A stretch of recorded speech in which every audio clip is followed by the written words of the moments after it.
হাজার বছর ধরে পথ হাঁটিতেছি পৃথিবীর পথে। সিংহল সমুদ্র থেকে নিশীথের অন্ধকার মালয় সাগরে অনেক ঘুরেছি আমি। বিম্বিসার অশোকের ধূসর জগতে, সেখানে ছিলাম আমি। আরো দূর অন্ধকারে বিদর্ভ নগরে আমি ক্লান্ত প্রাণ এক, চারিদিকে জীবনের সমুদ্র সফেন।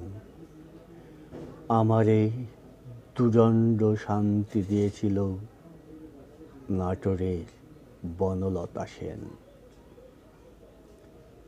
চুল তার কবেকার অন্ধকার বিদিশার দিশা, মুখ তার শ্রাবস্তির কারুকার্য। অতি দূর সমুদ্রের পর হাল ভেঙে যে নাবিক হারায়েছে দিশা।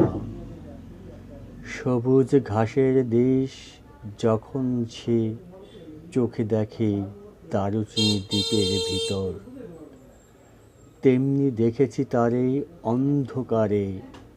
বলেছে সে, এতদিন কোথায় ছিলেন? পাখির নীড়ের মতো চোখ তুলে নাটোরের বনলতা সেন। সমস্ত দিনের শেষে শিশিরের শব্দের মতো সন্ধ্যা নামে। ডানার রৌদ্রের গন্ধ মুছে ফেলে চিল। পৃথিবীর সব রং নিভে গেলে পাণ্ডুলিপি করে আয়োজন। তখন গল্পের তরে জোনাকি রঙে ঝিলমিল। সব পাখি ঘরে আসে, সব নদী ফুরায় এ জীবনের সমস্ত লেনদেন। থাকে শুধু অন্ধকার, মুখোমুখি বসিবার নাটোরের বনলতা সেন।